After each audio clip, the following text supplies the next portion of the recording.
شرايين كازا القديمة، تما فين كتخنق الحياة وكتعاود تولد مع كل فجر.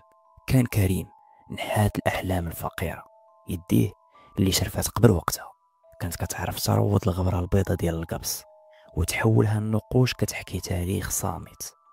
الموت ديال باه بحال شي دين تقيل مازال لاصق في دارو، وكل نهار كيزيد يتقال مع الكبار ديال الخوت والصغار. امو الحاجة فاطمة وجهها مراية ديال الصبر، ودعواتها قنديل الزيت الوحيد في ليلو الطويل. كريم كان اسير هاد المسؤولية، مرضي الوالدين ولكن محاصر بهموم اكبر من طاقته. صونا التليفون، رقم ما عرفوش، تردد يجاوب، ولكن الجهد ديال الرغبة في الخدمة طغى على الحاضر. الو، السلام عليكم. وعليكم السلام. المعلم كريم القباص معايا. هو النيس سيدي، امر. قالوا لي الناس السي كريم بان يديك ماهره في القبص البلدي الاصيل وحتى في الزواق ديالو، الصناعه ديال المعلمين الصحاح. الحمد لله سيدي، هادشي اللي ورثنا على والدينا. كاين شي ما كداو؟ كاينه واحد الفيلا كبيره شويه برا مدينه، فيلا قديمه ولكن باقا شاده راسها، بحال الا بغيتي تقول شي قصر مصغار. مولاها باغي يعاود ليها الزواق ديال القبص بشي صالونات وشي بيوتا، وباغي داكشي يكون اصيل على حقه وطريقه. بغينا ولدي شي خدمه نقيه وكاين ما يدار، وحتى الثمن نتهلاو فيك. غادي نعطيك واحد الثمن قليل فين غادي تلقاه في السوق. غادي نعطيك التسويق ديال 100,000 درهم، والسلعه غتشريها من عندك، وغادي نزيدك من بعد ان شاء الله فاش تكمل لينا الخدمه. شنو قلتي؟ تبارك الله، الثمن ممتاز يا سيدي، الله يكبر بك. ولكن كاين واحد الشرط ديال مول الفيلا، الخدمه خصها تكون متقونه 100%، وغدا الصباح ان شاء الله تبدا، وخص تسالي قبل ما يفوت هذا الشهر هذا. عندك شهر بالضبط، ما تزيد عليه حتى شي نهار. الدقه والوقت هادو هما الشروط ديال مول هاد الفيلا هذه. واش تقدر تلتزم بهذا الشيء؟ ان شاء الله يا سيدي، نتوكلوا على الله. الا كانت الخدمه كثيره راه نقدر نجيب معايا شي حد يعاونني.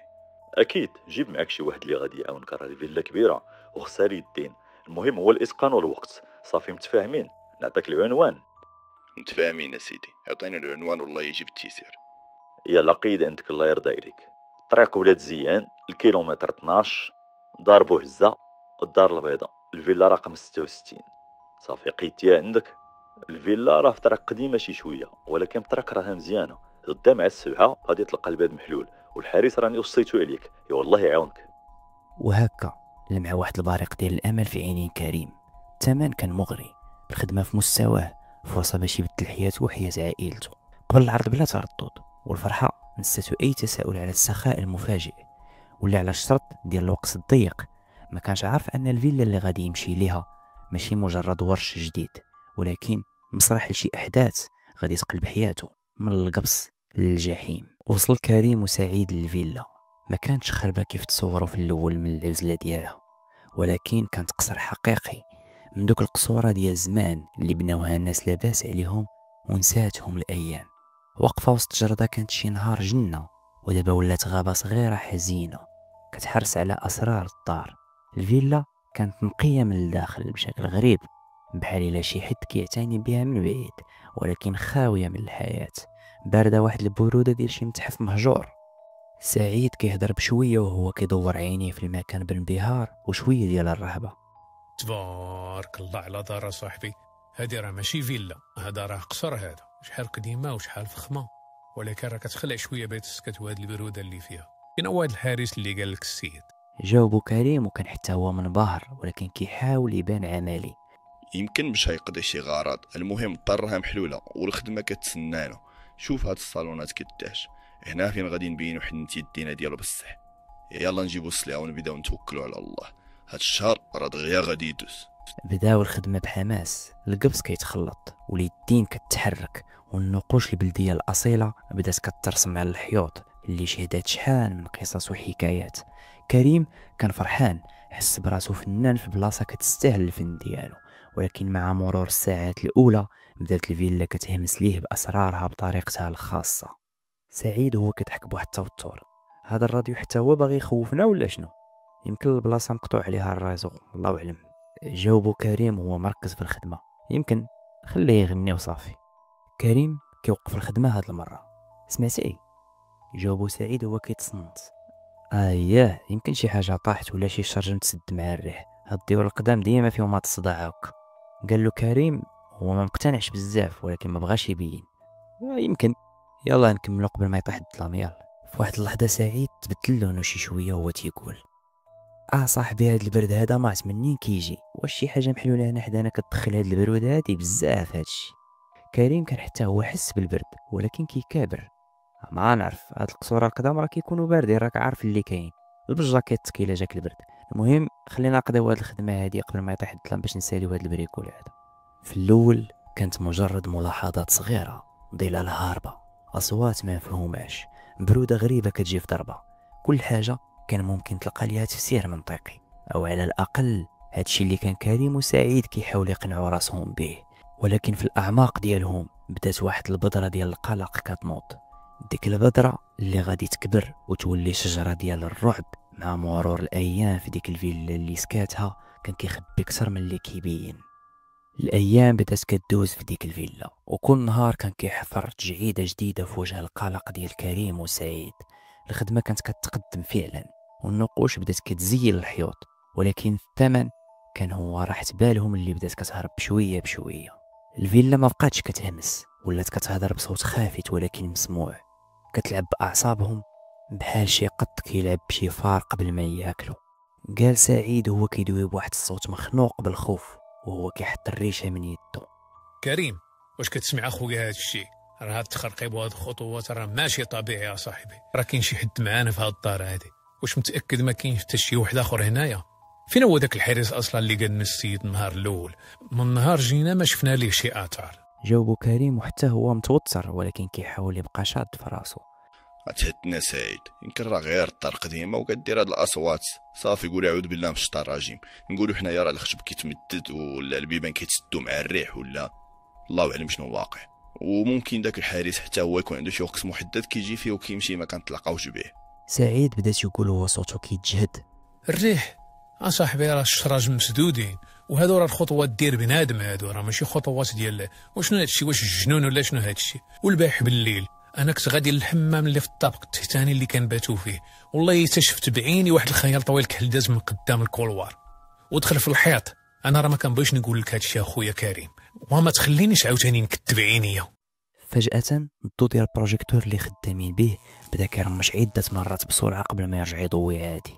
كيتسمع صوت بحال شي حد كيجبد النفس حدا الميكروفون مباشرة، نفس بارد وطويل كيتبع واحد الصمت قصير وكيخلع. كريم حتى هو بدا كيترعد من داك الصوت وبدا كيحاول يغطي على الخوف ديالو. شفتي راه غير الضو اللي كيدير هادشي، يمكن شي مشكل في الخيط ولا في البريس. كان سعيد في هذيك اللحظة قريب يبكي من الخلعة وهو تيقول لا كريم لا، هذا راه ماشي الضو. وسمعتي حتى انت هذاك النفس اللي سمعت؟ راه هاد الدار مسكونه مسكونه اخويا، وانا تنقولها لك هاد الشيء راه فوق طاقتنا. البارح لقيت الادوات ديالي ماشي في بلاصتهم، الريشه اللي كنخدم بها لقيتها مغروسه في الحيط بحال الا شي حد ضربها بالجهد. شكون دار هاد الشيء؟ شكون؟ الشك تحول ليقين في قلب سعيد. الخوف اللي كان كينغزو ولا وحش كبير كينهش فيه. اما كريم فكان مازال كيقاوم، مازال متشبت بخيط الامل ديال الفلوس والمسؤوليه، كيحاول يلقى تفسير منطقي لكل شيء. ولكن حتى هو في الاعماق ديالو حس بالجليد ديال الرعب بدا كيزحف في عروقه. فجأة كيسمعوا صوت موسيقى بيانو قديمة وخافته بزاف كتجي من شي بلاصة بعيدة في الفيلا. لحن حزين وكئيب كيتعاود. الموسيقى كتستمر لثواني قليلة وكتسكت فجأة كيف ما بدات. سعيد وجهه صفار وبدا كيهضر بواحد الصوت كيترعد. سمعتي دابا هاد البيانو هذا؟ يلا وقول لي دابا انت شكون اللي كيعزف هنايا؟ يا ربي السلامة، انا خويا صافي ما بقيتش قادر نكمل هنا. يلا خويا كريم نمشيو بحالاتنا، هاد الفلوس راه ما تسواش هاد الخرعه هادي. هادو راه ماشي بني ادم هادو اللي معنا اخويا، هادشي راه شي حاجه اخرى الله اعلم بها. سعيد وصل للحد ديالو، الخوف شل التفكير ديالو، وكريم لقى راسو واقف قدام واحد القرار صعيب: يتبع صاحبه ويخلي كلشي موراه، ولا يبقى بوحدو يواجه المجهول ويكمل الخدمه اللي بدات كتبان كلعنه اكثر من فرصه. الصراع بدا في الداخل ديالو، والخيوط القصه بدات كتشد مسار اكثر ظلام ورعب. في ديك اللحظه كريم بواحد الصوت خافت كانه كيوجه الكلام للخوه اللي حواليه ولا لراسو. مشى وخلاني هنايا بوحدي. مشى سعيد، هرب بالجلد ديالو من الجحيم اللي شافو بأم عينيه. خلى كريم وحيد وجها لوجه مع الخوف اللي ما بقاش عنده منه شي مفر.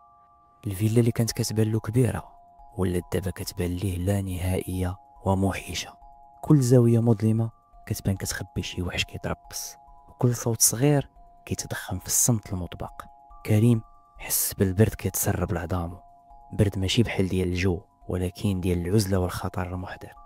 ساعات دازت وهو جالس تما فوق واحد السطل ديال القرص مقلوب ساهي، عقلو كيتصارع بين جوج ديال الاختيارات: يجمع حوايج ويجرب حظو في الهروب بحال سعيد ويخلي الفلوس والحلم اللي بنى عليها هاد الشيء يتبخر، ولا يبقى يكمل هاد الخدمه الملعونه ويشد الفلوس اللي هو وعائلته محتاجين ليها اكثر من اي وقت. صورة مو وخوتو كانت بحال شي مرصاص كتشدو، ولكن الخوف كان بحال شي موجة عاتية كتهددو بالغرق. باش يهرب من هاد الصراع الداخلي وباش يمكن يلقى شي جواب، شي تفسير لهاد الشيء اللي كيوقع، قرر يدير المستحيل، يستكشف هاد القصر المجهول بوحديتو. كان كيمشي بحذر، كيتصنت الأقل الحركة، قلبو كيضرب مع كل تقرقيبة ديال الخشب تحت رجليه. الأروقة كانت طويلة ومظلمة، والبيبان ديال الغرف كتيرة ومسدودة بحال شي عيون مقفولة على أسرار قديمة.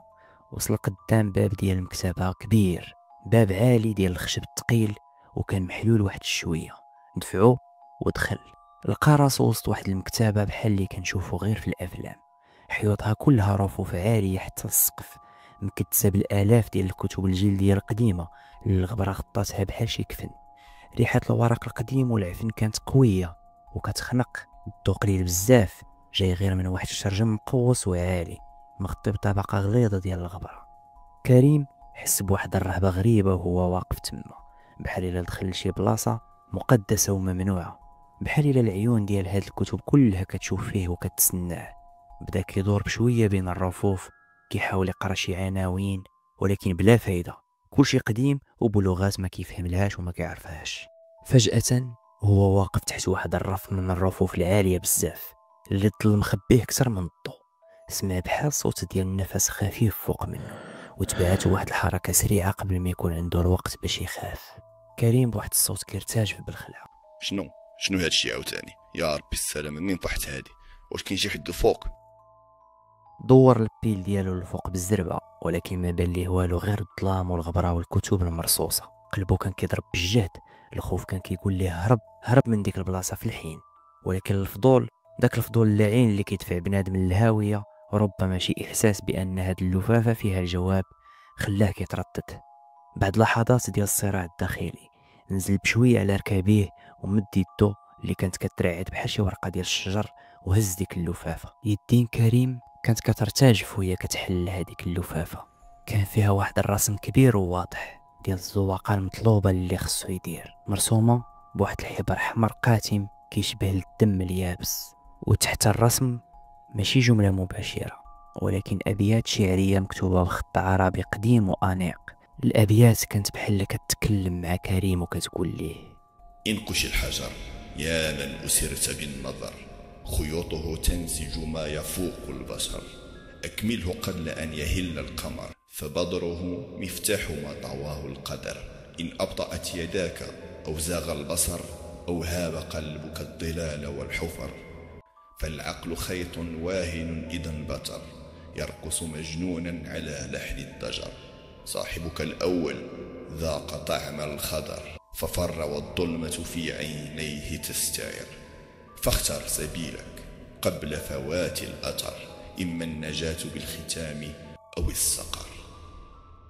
كريم قرأ الأبيات مرة وجوج وثلاثة والبرد كيسري في عروقه.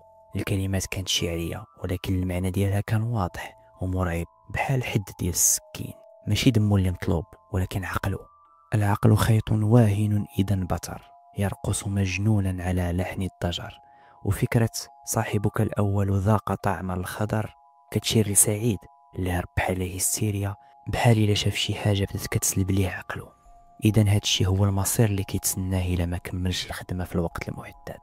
الجنون، فقدان العقل، يولي تالف وكيهضر بوحدو في الزناقي، مصير يمكن يكون كفس من الموت. هاد التهديد كان أكفس حاجة، يقدروا يقتلوك ولكن تبقى عارف راسك شكون انت، ولكن يسلبوا ليك عقلك، يخليوك جسد بلا روح، ضحكة مجنونة في وجه الدنيا. هاد الفكرة هزت كريم من الأعماق ديالو، فهم أنه ماشي غير محاصر جسديا في هاد الفيلا، ولكن حتى عقله ولا هو الرهان في هاد اللعبة الشيطانية.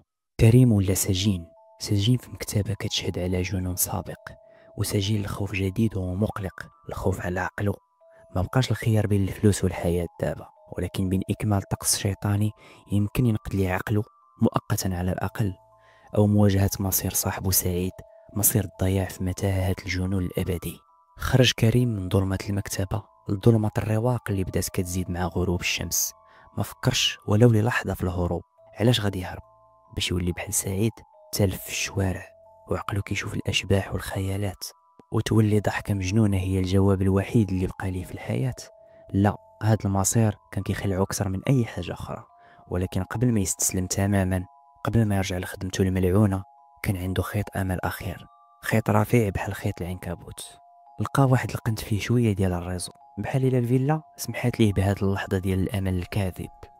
قلب على النمرة ديال سعيد بالزربة، وصبعانو كانوا كيتراعدوا شوية واخا كان كيحاول يبقى متماسك.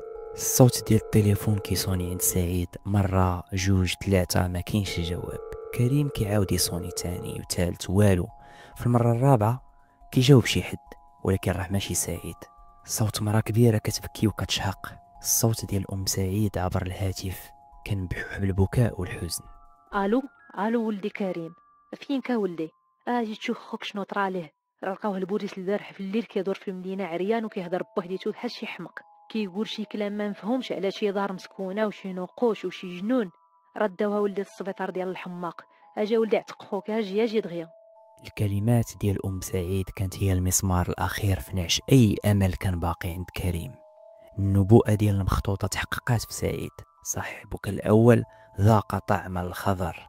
دابا فهم شنو هو الخضر، هو الحماق، هو الضياع الأبدي. الخوف على عقله الخاص سعقه واحد الصعقة ما بعدها حتى شي صعقة. ما بقاش عنده الشك. الطريقة الوحيدة باش يتجنب نفس المصير أو على الأقل يأجله هي يكمل هاد النقش الملعون. رجع كريم للصالون، للقبص وللأدوات ديال الخدمة، ولكن ماشي بنفس الروح ديال الحرفي الفنان، ولا حتى بروح الخوف والتردد.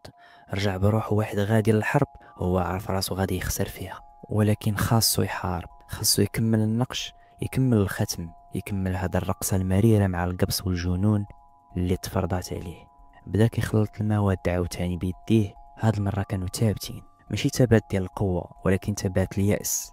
بدات الليلة الطويلة ديال كريم، ليلة العمل المستمر تحت عينين الظلام.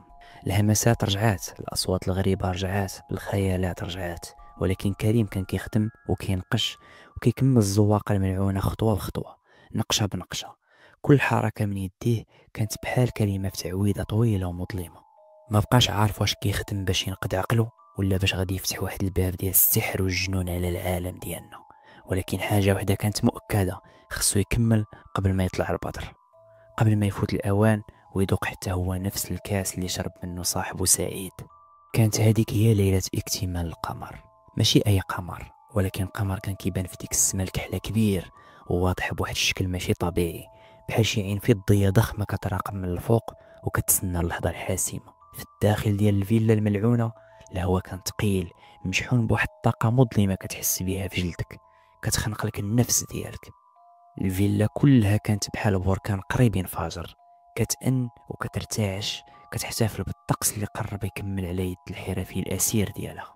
وكريم كان في قلب هاد العاصفة الشيطانية. وصل للنقش الأخير، الجزء الأصعب والأكثر تعقيدا في الزواقة كلها. في وسط السقف ديال الصالون الكبير تماما تحت العين ديال داك القمر المشؤوم، كان خدام بيدين ثابتين بشكل مخيف. ملامحه كانت جامدة، عينيه مركزين على النقش لدرجة أنه ما بقاش كيشوف ولا كيسمع داكشي اللي تيدور به، أو ربما عقله هو اللي بنى جدار باش يحميه من الانهيار التام. كان كيخدم بسرعة ودقة آلية، بحال إلا يديه ما بقاوش ديالو، ولا مجرد أداة كتنفذ إرادة أخرى، إرادة قديمة ومظلمة. مع كل خط كان كينقشو كان كيحس بالطاقة المظلمة في الغرفة كتزيد وكتكتف. كان كيحس بوجود شي حاجة ضخمة وغير مرئية كتجمع فوق منه، كتستعد للحظة ديال الاكتمال. الهواء ولا بارد كتر وكتر، بارد لدرجة كيوجع في الصدر. الهمسات تحولت لكلمات واضحة ومباشرة كتهمس في ودنيه. قرب يكمل، البوابة غتحل، الملك كينتظر، العقل ديالك غيبقى ليك دابا إلا كملتي هكا.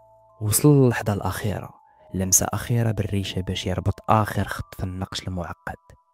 يديه اللي كانت ثابته طوال الوقت بدات كترعد شويه دابا، بحال الا الجزء الواعي اللي بقى فيه حس بخطوره اللحظه.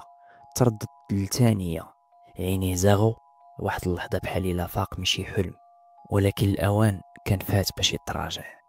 سمع واحد الصوت ديال واحد الضحكه مجنونه في راسو عاوتاني، كتفكروا بالمصير اللي كيهرب منه. غمض عينيه بقوه ودار اللمسه الاخيره. تسمع صوت كشطات القبس الاخيره حاده وواضحه. في اللحظه اللي كمل فيها النقش كيضرب واحد الضو مبهر وقوي بزاف، ماشي من البروجيكتور ديالو ولكن من النقش نفسه في السقف. واحد الضو حمر قاني بحال الدم كيتبع الضو. واحد الصوت ماشي انفجار ولكن صوت تمزق عميق وطويل، بحال الا شي نسيج قديم كيتشرك، او بحال الا حجاب ما بين العالمين تقطع. الريح بدا كيسكت فجأة، كلشي كيغرق في واحد الصمت مريب. صمت كان أثقل وأكثر رعبا من أي ضجيج. حل كريم عينيه بشوية وهو مازال على ركابيه كيتنفس بواحد الصعوبة. الصالون كان ساكت تماما، الأصوات مشات، الهمسات مشات، حتى الريح برا سكتات، ولكن الهواء كان مازال ثقيل في الصالون، وفي واحد الريحة غريبة، خليط ما بين ريحة التراب القديم وريحة شي حاجة حلوة ومقززة في نفس الوقت، بحال الريحة ديال الدم قديم أو شي حاجة ما معروفاش. شاف هذاك النقش اللي كملو كان مجرد قبس بارد دابا، ولكن حس بيه بحال شي جرح مفتوح في سقف العالم. صوت خطوات خافتة بدات كتقرب من الصالون من جهة الرواق، ماشي خطوات بشرية، ماشي خطوات شيطانية، ولكن واحد الخطوات هادئة وواثقة وفيها واحد الثقل ديال السلطة. النقش كمل، الختم تصوب، البوابة أيا كانت يمكن تفتحات أو على الأقل الطريق ليها تمهدات. كريم حافظ على عقله ولكن بثمن ديالاش. وشنو هو اللي جاي دابا من الظلام ديال الرواق باش يشوف النتيجة ديال خدمته؟ واش هو الساحر اللي عيط ليه؟ واش ملك من ملوك الجن بنفسه جا؟ ولا شي حاجة كفس؟ النهاية ديال الخدمة ما كانتش هي نهاية القصة، كانت يمكن هي البداية الحقيقية ديال شي كابوس. الصوت ديال الخطوات الهادئة والثقيلة وصلت للمدخل ديال الصالون ووقفات. كريم مازال على ركابيه كيشوف في الجهة ديال الباب، كيترقب بواحد الرعب، ما قدرش يتحرك. سكات طويل وموتر كان كيسود البلاصة لشي لحظات طويلة. فجأة سمع صوت تصفيقة بطيئة وساخرة ومقلقة كتجي من الجهة ديال المدخل. تصفيقة وحدة ولا جوج ولا ثلاثة وكلشي يسكت. تبع الصوت ديال هذاك السيد اللي كان اتصل به النهار الاول اللي هو الساحر، ولكن هاد المرة صوته كان قريب وواضح وفي واحد النبرة ديال الرضا باردة ومخيفة. قال له بواحد الصوت هادئ وجليدي: ممتاز، خدمة متقونة الفنان ديال القبس، راك درتي الدور ديالك كيف ما خاصو يدار، كملتي الختم والباب تهيئ، الملك غادي يكون راضي عليك. قال له كريم بواحد الصوت مبحوح وعيني فيها مرارة ديال اليأس: وعقلي؟ واش غادي تخلوني نحافظ على عقلي ولا غادي نحماق؟ ضحك الساحر واحد الضحكة خافتة وباردة وهو تيقول له: العقل؟ واش كيسحبك الامور بهذه البساطه؟ راك حافظتي على القدره ديالك باش تفكر وتربط الاحداث، ما غاديش تشطح مجنون في الزناقي كما دار صاحبك الغبي، ولكن داكشي اللي شفتيه ودرتيه هنا راه حفر واحد البصمه ديالو في روحك للابد. غادي تبقى تشوف وتسمع داكشي اللي ما كيشوفوهش وما كيسمعوش الناس الاخرين اللي عاديين. هذا هو الثمن ديال النجاة ديالك من الحماق الكامل. غادي تحمق واحد حماق من نوع اخر، غادي يكون هادي اكثر ولكنه غيبقى معاك ديما. انت دابا وليتي كتشوف داكشي اللي مورا الحجاب. فجأة تسمع واحد الصوت بحال الهمهمة ديال الرضا عميقة وقوية كتجي من جهة ديال النقش في السقف. همهمة ماشي بشرية بالمرة، كأن الكيان اللي كان كيتسنى حس بالخدمة كملات. تبعها واحد الإحساس بالضغط قوي في الهواء كيتلاشى بشوية، بحال إلا شي وجود ثقيل كان حاضر معاهم في هذاك الصالون. هضر الساحر مع كريم وقال ليه: الاشاره تعطات، يمكن ليك تمشي دابا، الخلاص ديالك غادي يوصلك كيف ما اتفقنا. ما تحاولش تقلب عليا وما تدويش على داكشي اللي وقع هنايا مع حتى شي مخلوق.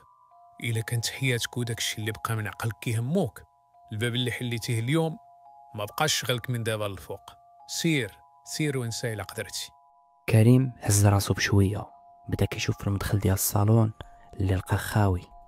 بدا كيسمع الصوت ديال الباب الرئيسي تحل بوحديته، ناض بصعوبه، رجليه كانوا كيترعدوا من العيا ومن الخلعه اللي تجمعات فيه.